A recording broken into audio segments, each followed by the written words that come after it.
नमस्कार दोस्तों, आज हम सॉल्व करने जा रहे हैं हाल ही में हुए सीजी सेट एग्ज़ाम का क्वेश्चन पेपर। तो इसमें पहला प्रश्न है, निम्नलिखित स्वरों को उनकी विशेषताओं से जोड़िए। यहाँ पे स्वर दिए हुए हैं और उनकी विशेषताएं दिए हुए हैं, तो हमें बताना है कि यह स्वर किस प्रकार का है। तो सबसे पहला है ऊ। ऊ जो है संवृत्त स्वर है। फिर है आ, वह विवृत्त स्वर है। ए जो है अधिविवृत्त स्वर है और ई जो है अर्ध संवृत्त स्वर है। इस प्रकार आपका आंसर होगा ऑप्शन नंबर बी। यहाँ पे जो येलो लाइंस हैं वही आंसर है। अगला प्रश्न है, संविधान के निम्नांकित अनुच्छेदों में राजभाषा हिंदी का प्रावधान किया गया है। तो हम सभी जानते हैं कि 343 से 351 तक में राजभाषा हिंदी का प्रावधान किया गया है। तो हमारा आंसर होगा ऑप्शन नंबर ए। अगला प्रश्न है, प्रथम प्राकृत के नाम से जाने वाली भाषा है। तो हम प्रथम मध्यकालीन भारतीय आर्य भाषाओं को ही हम प्रथम प्राकृत, द्वितीय प्राकृत और तृतीय प्राकृत के नाम से जानते हैं। तो हमारी प्रथम प्राकृत है पाली। इसका सही आंसर होगा ऑप्शन नंबर सी। अगला प्रश्न है, मानक भाषा से तात्पर्य है। यहाँ पूछा गया है कि मानक भाषा से क्या तात्पर्य है। तो मानक भाषा से तात्पर्य होता है परिनिश्चित भाषा। तो हमारा आंसर होगा ऑप्शन नंबर बी, परिनिश्चित भाषा। अगला प्रश्न है, गीता अच्छा गाती है वाक्य में अच्छा किस कोटि का प्रकार्य निभा रहा है। तो यहाँ पे गाना जो है वो क्रिया हो गया, अच्छा जो है वो विशेषण है। तो ये हो जाएगा, क्रिया की विशेषता बता रहा है तो क्रिया विशेषण हो जाएगा ये।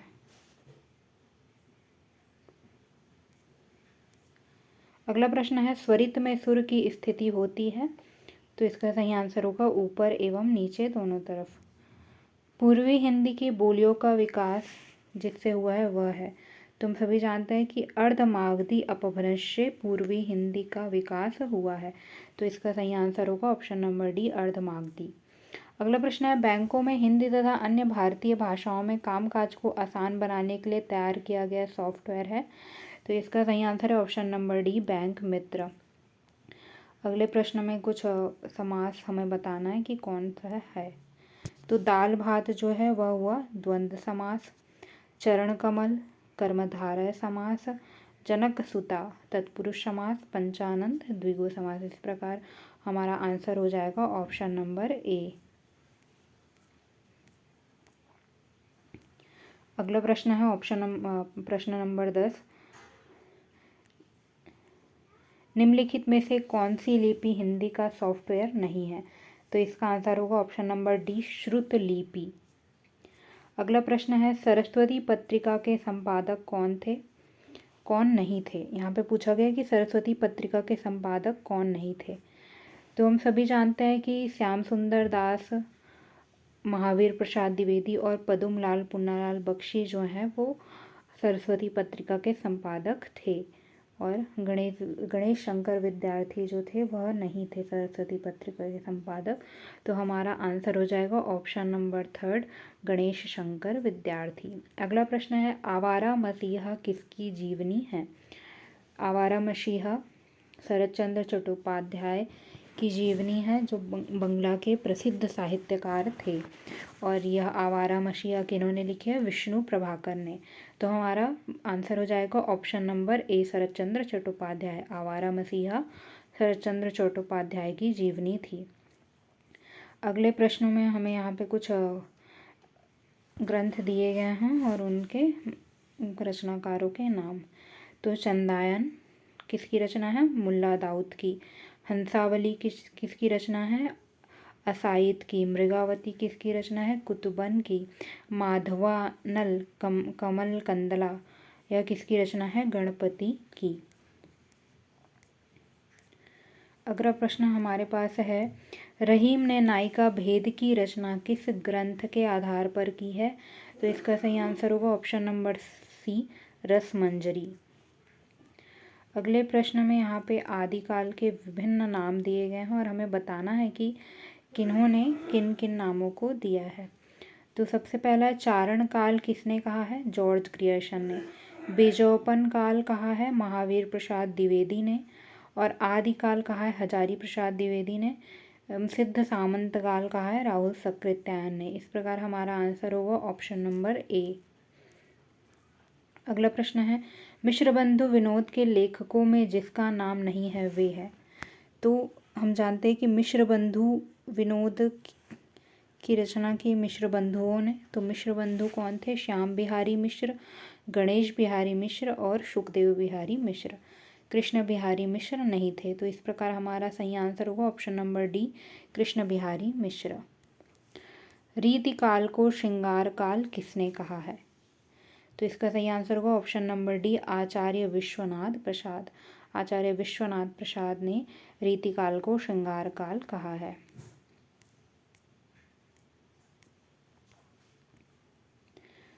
अगला प्रश्न है हमारा समांतर कहानी के प्रवर्तक किन्हें माना जाता है? तो हम समांतर कहानी के प्रवर्तक मानते हैं कमलेश्वर को। ऑप्शन नंबर बी हमारा सही आंसर है। अगला प्रश्न है लोग है लागी कवित्त बनावत मोहि तो मेरे कवित्त बनावत किसकी उक्ति है? तो यह उक्ति है रीतिकालीन कवि घनानंद की। इस प्रकार हमारा आंसर होगा ऑप्शन नंबर डी, घनानंद। निम्नांकित कवियों में से कौन पुष्टि मार्गीय नहीं है? तो इसका आंसर होगा ऑप्शन नंबर डी, हित हरिवंश। यह पुष्टि मार्ग के नहीं हैं। सूरदास, चतुर्भुज दास, गोविंद स्वामी ये सभी पुष्टि मार्ग के हैं। काव्य प्रकाश किसकी रचना है? तो हमारा ऑप्शन होगा प्रश्न आंसर होगा ऑप्शन नंबर डी, मम्मट। काव्य प्रकाश मम्मट की रचना है। अगली एक उक्ति है जिस प्रकार आत्मा की मुक्तावस्था ज्ञान दशा कहलाती उसी प्रकार हृदय की मुक्तावस्था रस दशा कहलाती है। यह कथन किसका है? तो यह कथन है आचार्य रामचंद्र शुक्ल का।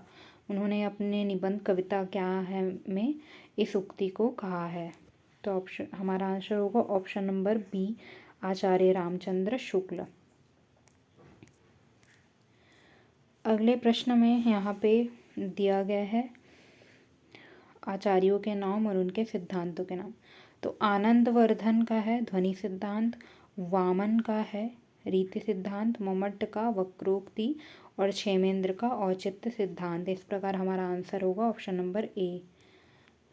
अगला प्रश्न है यहाँ पे ग्रंथ दिए गए हैं और उनके आचार्य किन्होंने किन ग्रंथ की रचना किया। तो काव्यालंकार किनका ग्रंथ है?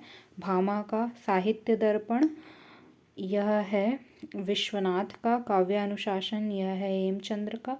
और ध्वन्यालोक यह है आनंदवर्धन का। इस प्रकार हमारा आंसर होगा ऑप्शन नंबर डी।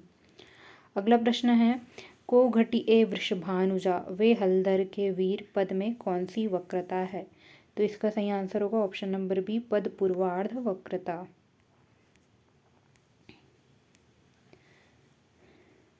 अगले प्रश्न की ओर चलते हैं। यहाँ पे प्रश्न दिया हुआ है चित्र तुरंग न्याय की बात रस निष्पत्ति के संदर्भ में किसने कही है? तो हमारा आंसर होगा ऑप्शन नंबर सी, श्री शंकुक ने कही है। प्रतीयमान शब्द का संबंध किस सिद्धांत से है? तो हमारा आंसर होगा ऑप्शन नंबर ए, ध्वनि सिद्धांत। प्रतीयमान शब्द का संबंध ध्वनि सिद्धांत से है। शब्दार्थों सहितो काव्यम यह किसका कथन है? तो इसका सही आंसर होगा ऑप्शन नंबर बी, भामा। शब्दार्थों सहितो काव्यम यह भामा का कथन है। अगले प्रश्न में आपको यहाँ पे रस व्याख्याताओं और उनके वादों को मिलाना है। तो अनुमितिवाद किनका है? श्री शंकुक का। भुक्तिवाद यह भुक्तिवाद है। भुक्तिवाद भट्टनायक का। और उत्पत्तिवाद है भट्ट लोलट का। और अभिव्यक्तिवाद अभिनव गुप्त का। इनमें ऑप्शन में थोड़ी गड़बड़ी है लेकिन इसका सही आंसर ऑप्शन नंबर ए होगा। अगला प्रश्न है ध्वनि सिद्धांत का खंडन निम्नांकित में से किस आचार्य ने किया है? तो इसका सही आंसर है ऑप्शन नंबर डी, आचार्य महिम भट्ट ने ध्वनि सिद्धांत का खंडन किया है। और बाकी आचार्य जो है आनंदवर्धन, अभिनव गुप्त और आचार्य मम्मट यह तीनों ध्वनि ध्वनि सिद्धांत के समर्थक थे। आनंदवर्धन ने ही ध्वनि सिद्धांत दिया है। अगले प्रश्न की ओर बढ़ते हैं। किस दर्शन में यथार्थ, समग्रता और क्रमबद्धता को नकारा गया है? तो उत्तर आधुनिकतावाद इसका आंसर होगा। अगला प्रश्न है, डॉक्टर रामविलास शर्मा ने हिंदी नवजागरण के कितने चरण माने हैं? तो इन्होंने हिंदी नवजागरण के 3 चरण माने हैं। प्रथम तो यह 1800 के आसपास के चरण को मानते हैं, तत्पश्चात भारतेंदु के समय को, और उसके बाद महावीर प्रसाद द्विवेदी के युग को यह नवजागरण में सम्मिलित करते हैं और 3 चरणों में बांटते हैं। अगला प्रश्न है, रामायण मेला के आयोजन की परिकल्पना किस विचारक की है? तो इसका आंसर होगा option number D, Ram Manohar Lohia. अगला प्रश्न है, मनोविश्लेषणवाद से प्रभावित कौन सी कृति नहीं है? तो इसका सही आंसर होगा महाभोज। महाभोज मनु भंडारी द्वारा लिखा गया है और यह एक नाटक, पहले उपन्यास था, बाद में इसे नाटक घोषित किया गया। अन्य जो ऑप्शन में है, शेखर एक जीवनी या अज्ञेय की रचना है, यह मनोविश्लेषणवाद से प्रभावित है। सुनीता जैनेन्द्र की रचना है, यह भी मनोविश्लेषणवाद से प्रभावित है। और जहाज का पंछी या इलाचंद्र जोशी की रचना है, यह भी मनोविश्लेषणवाद से प्रभावित है। हम जब हिंदी में मनोविश्लेषणवादी रचनाकारों को पढ़ते हैं तो इन्हीं का नाम आता है, अज्ञेय, जैनेन्द्र, इलाचंद जोशी। ये मनोविश्लेषणवाद के समर्थक लेखक माने जाते हैं। अगला प्रश्न है, भारतेंदु हिंदी की जातीय परंपरा के संस्थापक है, यह कथन किसका है? तो इसका सही आंसर होगा option number C, Ramvilas Sharma.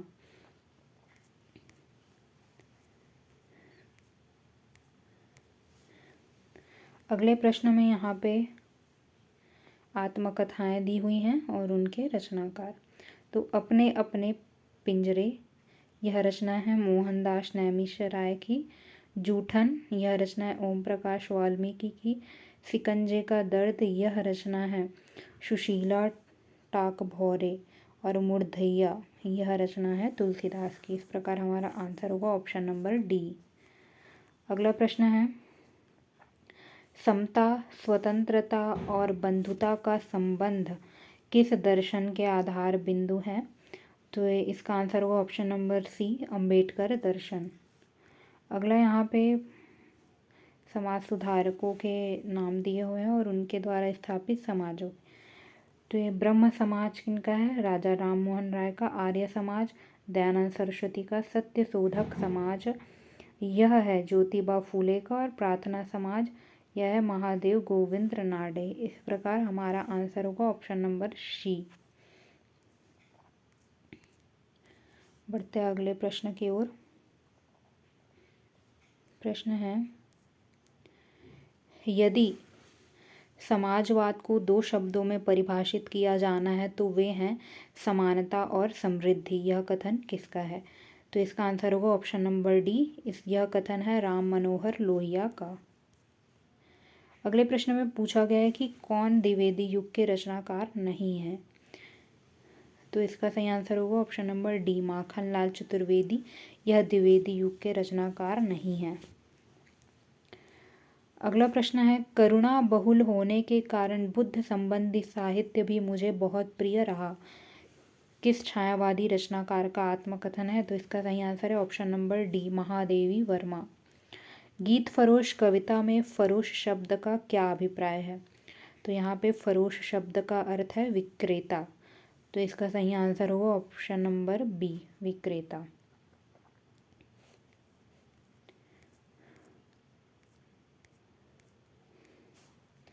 अगला प्रश्न है,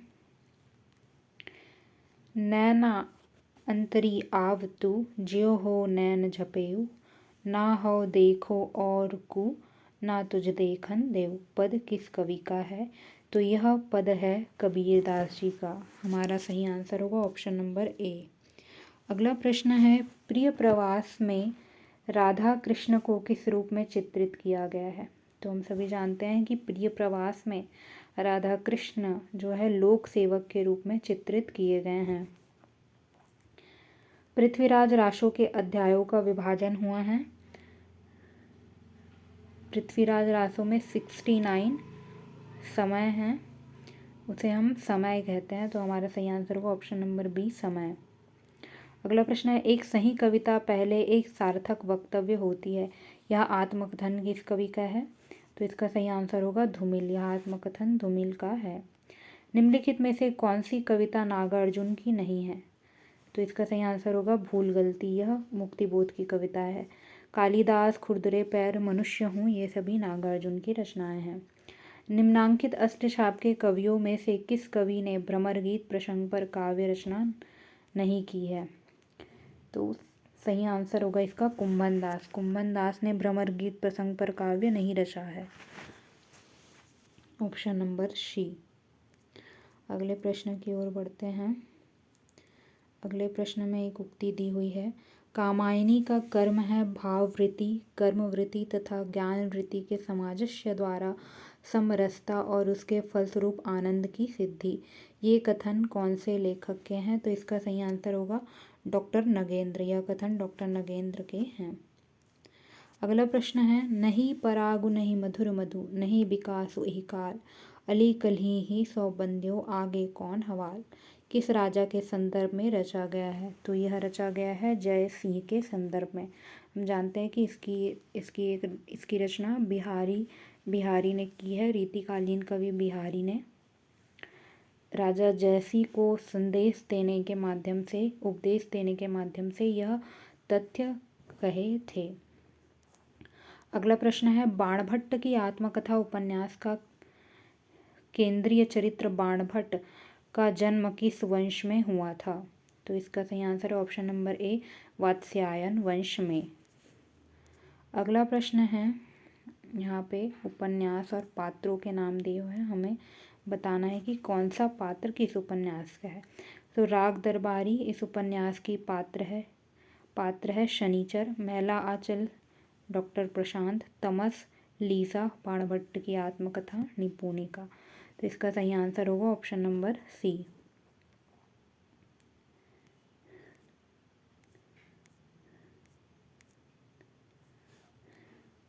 तो अगला प्रश्न है, पार्वती और मिश्रानी किस उपन्यास के पात्र हैं? तो इसका सही आंसर है देवरानी जेठानी की कहानी। यह दोनों पात्र देवरानी जेठानी की कहानी के हैं। गोदान उपन्यास में कुल कितने प्रकरण हैं? तो इसका सही आंसर है 36। गोदान उपन्यास में 36 प्रकरण हैं। सतगुरु सेवा सत्य करी, माने सत्य विचार, सेवक चेला सत्य सोजू, गुरु वचन निहार। उपयुक्त पद किस उपन्यास से ली गई है? तो इसका सही आंसर है ऑप्शन नंबर सी, मैला आंचल। अगला प्रश्न है, बहुत पढ़ने लिखने से आदमी की बुद्धि कुछ ऐसी निर्बल हो जाती है कि बड़े बड़े फिलोसोफर छोटी बातों में चक्कर खाने लगते हैं। यह किस उपन्यास से लिया गया है? तो इसका सही आंसर है ऑप्शन नंबर डी, गोदान। अगला प्रश्न है, रेत समाधि उपन्यास किसकी रचना है? तो इसका सही आंसर है option number D, Geetanjali Shree. अगला प्रश्न है, डेरा जट्टा गांव में बसे हिंदू मुस्लिम और सिख समुदाय के जिंदगी पर आधारित कृष्णा शोभती का एक उपन्यास है। तो इसका सही आंसर है ऑप्शन नंबर बी, जिंदगी नामा। अगले प्रश्न की ओर बढ़ते हैं। यहाँ पे है, नरकुंड में बांस, यह किस उपन्यास का दूसरा खंड है? तो यह धरती धन्ना अपना का है। इसका सही आंसर होगा ऑप्शन नंबर ए। अगला प्रश्न है, तमस उपन्यास को साहित्य अकादमी पुरस्कार किस वर्ष मिला? सन 1975 ईस्वी में। सही आंसर है ऑप्शन नंबर ए। दुलाईवाला कहानी में कहाँ से कहाँ तक की यात्रा की घटना को केंद्र में रखा गया है? तो इसका सही आंसर है ऑप्शन नंबर सी, काशी से इलाहाबाद तक की। कोशी का घटवार कहानी में गुसाई कितना आटा लक्ष्मा के आटे में मिला देता है? तो इसका सही आंसर है ऑप्शन नंबर डी, 2-2.5 सेर आटा। परिंदे कहानी की नायिका लतिका किस स्कूल में शिक्षिका है? तो वह है कुमाऊनी के कॉन्वेंट स्कूल में। हमारा सही आंसर होगा ऑप्शन नंबर डी।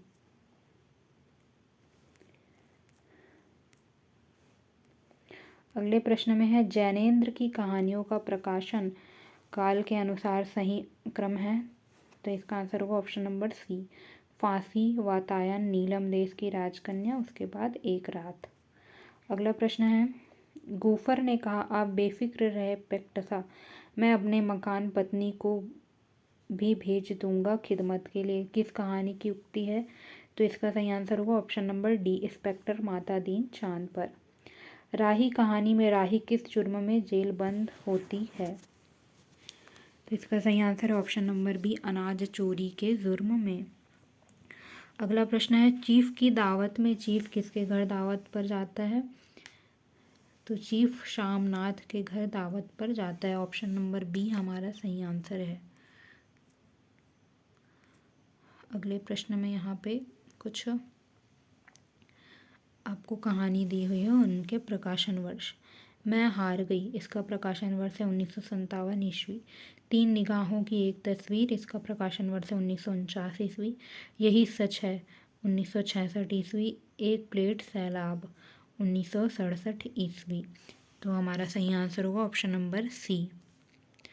अगला प्रश्न है, ग्रेगीन माल कहानी में मालती के पिता का क्या नाम है? यहाँ पे प्रश्न में पिता पूछा गया है, लेकिन इसके पति का नाम होना चाहिए, तो यह है ऑप्शन नंबर डी, महेश्वर। अपना अपना भाग्य कहानी में लेखक अपने मित्र के साथ कहाँ बैठा रहता है? तो ऑप्शन नंबर डी है, नैनीताल के किसी सड़क पर। यह हमारा सही आंसर है। अगला प्रश्न है, महाभोज नाटक में कुल कितने दृश्य हैं? तो महाभोज नाटक में कुल 11 दृश्य हैं। ऑप्शन नंबर सी हमारा सही आंसर है। अगला प्रश्न है, यह नाटक हमारी स्वाधीनता की तलछट का चित्र है, वह तलछट जो समय बीतने के साथ गहरी होती गई। यह कथन किस नाटककार द्वारा अपने नाटक के संबंध में कहा गया है? तो इसका सही आंसर है option number A, Sarveshwar Dayal Saxena ने कहा है बकरी, अपने नाटक बकरी के संबंध में। यह कटु अनास्था भी अपने चरणों में स्वीकार करो, आस्था तुम लेते हो लेगा अनास्था कौन? यह कथन अंधायुग के किस पात्र का है? तो यह कथन है विदुर का। हमारा सही आंसर होगा ऑप्शन नंबर सी। अंधायुग जो है गीति नाट्य है और यह धर्मवीर भारती द्वारा लिखा गया है। अगला प्रश्न है, महाभोज नाटक में जिस गांव में घटना घटित होने का उल्लेख किया गया उसका नाम है सरोहा। हमारा आंसर होगा ऑप्शन नंबर ए। रामगुप्त ध्रुव स्वामिनी को किसे उपहार में देने के लिए तैयार हो जाता है? हमारा सही आंसर है option number B, Shakraj.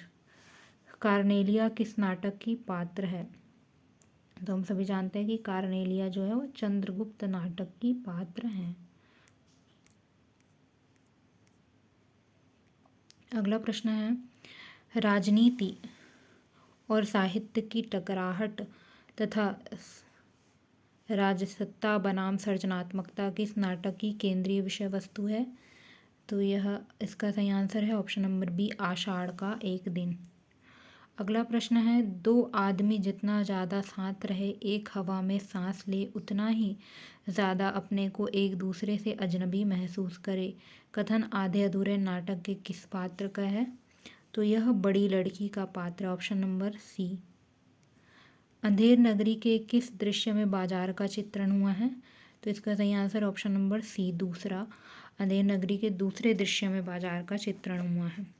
Anju दीदी नाटक के दोनों अंकों के बीच कितने वर्ष का अंतराल लिखित है? 20 वर्ष का। ऑप्शन नंबर डी सही आंसर है हमारा। अगला प्रश्न है, भारत की उन्नति कैसे हो सकती है? निबंध का प्रकाशन वर्ष है 1884 ईस्वी। ऑप्शन नंबर सी सही आंसर है।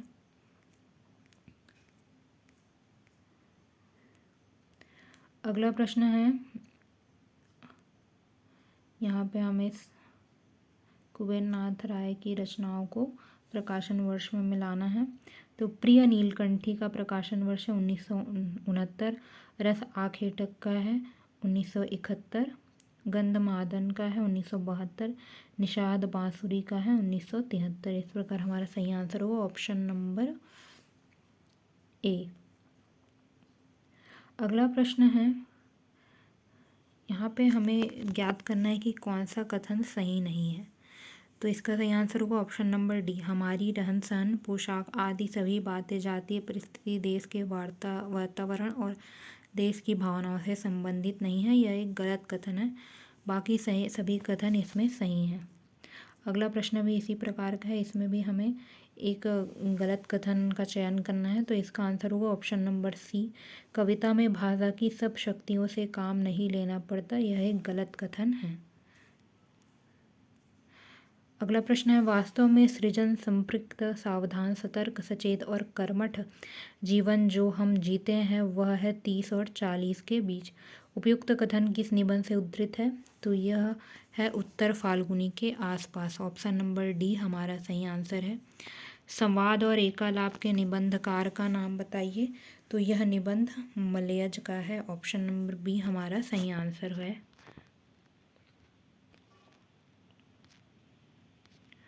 अगले प्रश्न की ओर बढ़ते हैं।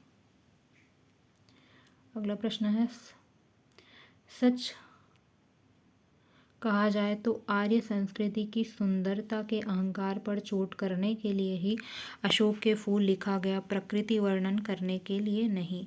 उक्त पंक्ति किस निबंध से ली गई है? तो यह ली गई है संस्कृति और सौंदर्य से। ऑप्शन नंबर ए हमारा सही आंसर है।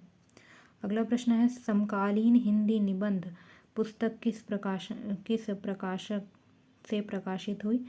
तो इसका आंसर है ऑप्शन नंबर डी, हरियाणा साहित्य अकादमी चंडीगढ़। इनके निबंधों के प्राण भारतेंदु युग के हैं, शरीर द्विवेदी युग का बालमुकुंद गुप्त के विषय में यह उक्ति किस आलोचक ने कही है? तो इसका आंसर है ऑप्शन नंबर बी, जयनाथ नलिन। अगले प्रश्न में हम बढ़ते हैं। सफ़र सुहाने, यह इसके रचनाकार है पुष्पा भारती। क ख ग यह मृदुला गर्ग की रचना है। साहित्य समाज का दर्पण है, रचना यादव की रचना है।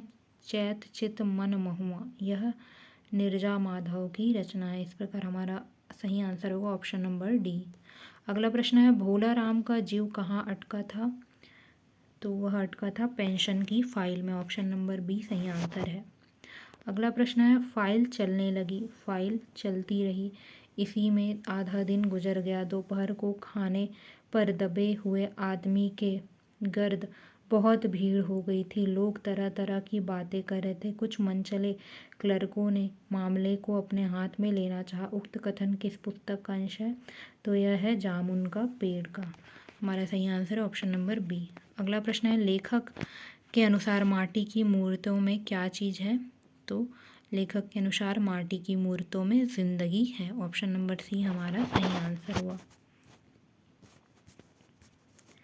फिर अगला प्रश्न है 94 प्रश्न, आप हुदरी में लेखिका पर किस वाद का प्रभाव पड़ा है? तो इस पर फ्रायडवाद का प्रभाव पड़ा है। ऑप्शन नंबर सी हमारा सही आंसर है। अगला प्रश्न है, एक साहित्यिक की डायरी मुक्तिबोध से संबंध स्तंभ, एक साहित्यिक की डायरी मुक्तिबोध ने स्तंभ के रूप में सबसे पहले किस पत्रिका में प्रकाशन हेतु भेजी थी? तो उन्होंने नया खून। ऑप्शन नंबर सी हमारा सही आंसर है। अगिनत उन्मादों के क्षण, अगिनत अवसादों के क्षण प्रस्तुत पंक्ति किस आत्मकथा से ली गई है? क्या भूलूं क्या याद रखूं, ये हरिवंश राय बच्चन की आत्मकथा है। हमारा सही आंसर है बी। बसेरे से दूर, यह भी हरिवंश राय बच्चन के है। नीड़ का निर्माण फिर से, यह भी हरिवंश राय बच्चन जी की रचना है। माटी की मूर्तें किस विधा की रचना है? तो यह है रेखा चित्र विधा की। माटी की मूर्तें रामवृक्ष बेनीपुरी द्वारा लिखित है और यह रेखा चित्र विधा की रचना है। अगला प्रश्न है, एक कहानी, यह भी रचना में लेखिका के माता की क्या विशेषता थी? यहाँ पे प्रश्न में उनके माता की विशेषता पूछी गई है। यह थोड़ा सा कट गया है। तो वह धार्मिक स्वभाव की महिला थी। लेखिका की माता जो है वह धार्मिक स्वभाव की महिला थी। दिनकर के मतानुसार निम्न में से संस्कृति के 4 अध्याय कौन कौन से हैं? तो उन्होंने 4 अध्याय बताया, आर्य, द्रविड़, मुस्लिम और अंग्रेजी प्रभाव। इसका सही आंसर है ऑप्शन नंबर ए। अगला प्रश्न है, प्रेमचंद घर में संस्मरण किस वर्ष प्रकाशित हुआ? यह हुआ था 1944 ईस्वी में। तो इसका सही आंसर है ऑप्शन नंबर सी 1944। प्रेमचंद घर में शिवरानी देवी द्वारा लिखा गया है, जो प्रेमचंद की पत्नी थी। तो इस प्रकार हमारे 100 प्रश्न कंप्लीट होते हैं। धन्यवाद।